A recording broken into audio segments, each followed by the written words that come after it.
Darío García, XTV, muy buenos días. Estábamos escuchando ahora mismo una entrevista sobre esa cuádruple hora bruja, ¿no? Que tuvo lugar el pasado viernes, y hoy los mercados parece que acusan volatilidad, ¿no? Después de, bueno, pues de esos vencimientos del pasado viernes. Eso es, el viernes ya comentábamos que algunas compañías como nosotros aquí en XTV, el rollover para los nuevos vencimientos ya lo aplicábamos y, por ejemplo, el IBEX 35 marcaba una pérdida incluso de los 9.100 puntos, después de que Bullard, el presidente de la Reserva Federal de San Luis y uno de los miembros más importantes o con mayor relevancia incluso mediática, cuando éste lógicamente expresa su opinión, pues prácticamente hemos visto como todos los mercados corregían con las expectativas de que se va a poner sobre la mesa el discurso o la negociación del tema sobre el tapering y la reducción de los programas de estímulos. Ya hemos visto un pequeño adelanto que, aunque no afecta directamente a los mercados, directamente a los bancos, sí que afecta, que es la tasa de exceso de depósito, donde prácticamente el exceso de liquidez, para que nos entendamos, ya no sabían dónde colocarlo, y al dejarlo en los balances de la Reserva Federal, está incrementado la tasa para evitar precisamente que lo dejen sin ningún tipo de actividad y lo introduzcan en la economía. Y eso sigue afectando hoy en este inicio de semana, donde incluso en el mercado asiático hemos visto al Nikkei corregir con fuerza, y en el nuevo planteamiento ya se observa la posibilidad de ver ese incremento de tipos a finales del 2022, otro incremento de tipos que es el principalmente esperado en el 2023, y bueno, pues la reducción paulatina de los estímulos o la visión hawkish que tiene en este caso Bullard de la economía, y que deberíamos tener unos tipos de interés más elevados, dado que los objetivos de inflación se han sobrepasado por encima de las expectativas. Darío, Mark Zandi, el economista jefe de Moody's Analytics, se ha pronunciado sobre esta actitud no más agresiva de la Fed, y ha dicho que podría provocar caídas de entre el 10 y el 20% en el mercado. No sé si te sitúas también en la misma cuerda, si ves que esto puede ser así. Perfectamente. Si simplemente hemos visto un planteamiento de al menos discutir el tema, hemos visto un incremento de la tasa de 0,5 puntos básicos, es decir, de 5 puntos básicos, que es un 0,05% a los bancos que no a la economía, y un planteamiento de una situación hawkish de la economía, sí es cierto que esa proyección de un 10 o un 15% está sobre la mesa. Si apenas ha sucedido nada en estas 72 horas que han pasado desde el fin de semana, ¿qué podemos esperar cuando realmente se apliquen las medidas restrictivas sobre la economía estadounidense? Recordemos que estas subidas sobre todo están influenciadas por la expectativa de que la Reserva Federal no haga absolutamente nada, y como ya hemos visto durante este fin de semana, que sí que podría hacer algo paulatinamente y progresivamente sin que realmente haya un impacto, al fin y al cabo no deja de ser una retirada de dinero del mercado, donde primero se empezará a observar, lógicamente, es en los mercados financieros, ya no solo en los índices, donde estas proyecciones de un 10, un 15%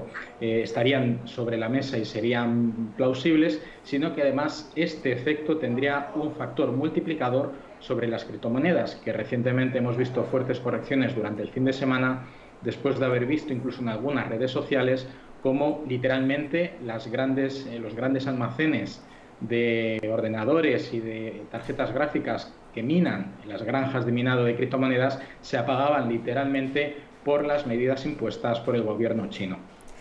Zandi va más allá, también habla, ¿no?, de la recuperación una vez corregido el mercado ese 10-20%, y dice que no se prevé tampoco que haya luego una fuerte recuperación, que podría tardar hasta un año el mercado en recuperar los niveles actuales.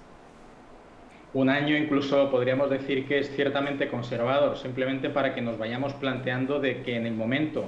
de que toquemos suelo, que no sabremos en qué punto se encontrará, también el proceso de recuperación de la bolsa tiene que ir alineado a una recuperación paulatina de la economía real. Recordemos que este año 2021 va a ser excepcional porque el año base de cálculo es el año 2020, y tanto las proyecciones de inflación como de Producto Interior Bruto que vimos en las tablas publicadas por la Reserva Federal muestran unos incrementos más que interesantes. Ahora mismo, dado el ciclo económico en el que se encuentra la economía china, que está mucho más avanzada en cuanto a la política monetaria, deberíamos observar lo que hace este país para prever o estimar lo que podría suceder tanto con Estados Unidos, con la Reserva Federal, como en Europa con el Banco Central Europeo, el Banco de Japón en Japón y, por supuesto, el Banco de Inglaterra en el Reino Unido. Por lo tanto, sí que es cierto que si la caída va a ser abrupta, y así será, la recuperación no será una recuperación en V ni en W, sino que irá paulatinamente recuperándose para equiparar los rendimientos o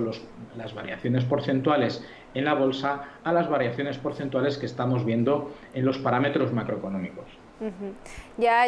volviendo al IBEX 35, nuestro selectivo, perdidos los 9.000 puntos, ahora mismo está cayendo un 0,02%, pero me voy a fijar más en los valores. Tenemos a Acerinox ya recuperando, ¿no? Recuperándose de aquella caída, ahora mismo sube un 0,18%, pero bueno, lo importante es que es de esos pocos valores que hoy se mantienen en positivo, por lo menos esta mañana.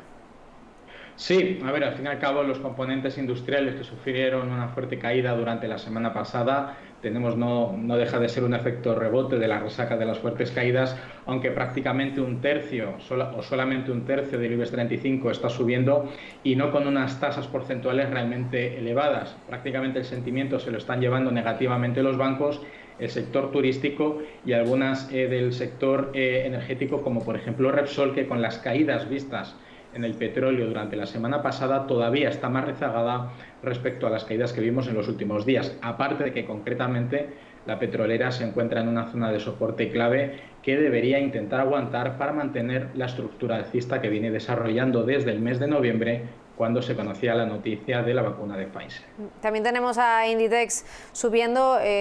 subidas también, pequeñas, ¿no? Un 0,33%, pero en cualquier caso ahí está. Tenemos las rebajas ya a la vuelta de la esquina. Se prevé que sea un poco mejor, ¿no?, que lo que pasó en enero, pero aún así dicen, ¿no?, desde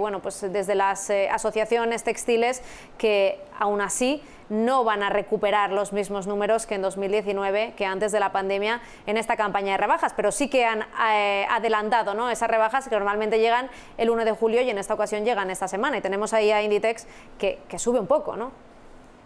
Sí, por supuesto. Primero hay que destacar que esta semana, aunque la política en España va a permitir en espacios abiertos, no en centros comerciales ni en grandes superficies, retirar la mascarilla, es una mejora en cuanto al sentimiento, aunque luego en sitios cerrados tendremos que seguir utilizándola. Lo cierto es que las tasas de vacunación, que también hemos visto que las personas de más de 80 años, creo recordar, están vacunadas al 100%, las personas por encima de 60 están en un 80% vacunadas, y ya dentro de poco vamos a empezar a la generación de entre los 30 y los 40 empezar a vacunarlas. Pues son noticias muy positivas que deberían fomentar una actividad al aire libre, una actividad en sociedad, y que por lo tanto repercutiría positivamente en los centros comerciales, en las zonas de consumo y por lo tanto en compañías retail, como es en el caso de Inditex, pues una recuperación de la facturación. No va a ser completa, ni mucho menos, porque la situación sigue estando limitada y sigue habiendo restricciones de aforo en los centros comerciales.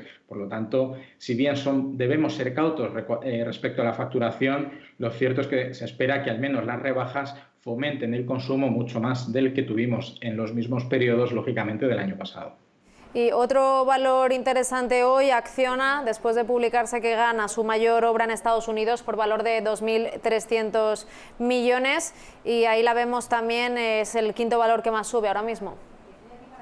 Lógicamente, cuando consigues un contrato de estas características, que prácticamente tienes un proyecto en el ámbito temporal y en el ámbito económico bastante largo y sustancioso, pues no deja de ser negocio para la compañía, que repercutirá en los beneficios y por lo tanto en los intereses de los inversores. Además, la semana pasada recordemos que Acciona ya se estaba planteando para finales de mes sacar a bolsa su división de renovables, que precisamente el sector hoy es de los poquitos que en términos generales, pero no en absolutos, está subiendo y mostrando un pequeño color verde respecto al resto del selectivo. Pues bueno, pues es una grandísima noticia que compañías estratégicas como Acciona en este caso obtengan contratos de ámbito internacional.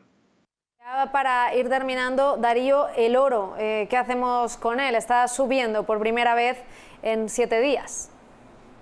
Bueno, ya le tocaba. Al fin y al cabo, las últimas caídas que hemos visto en el oro muy fuertes, sobre todo ha sido por la fuerte venta de activos referenciados en dólares. Recordemos que la política que mostró la Reserva Federal la semana pasada indicaba que la retirada de estímulos o el incremento de las tasas, que al fin y al cabo es una retirada de estímulos vía fiscal,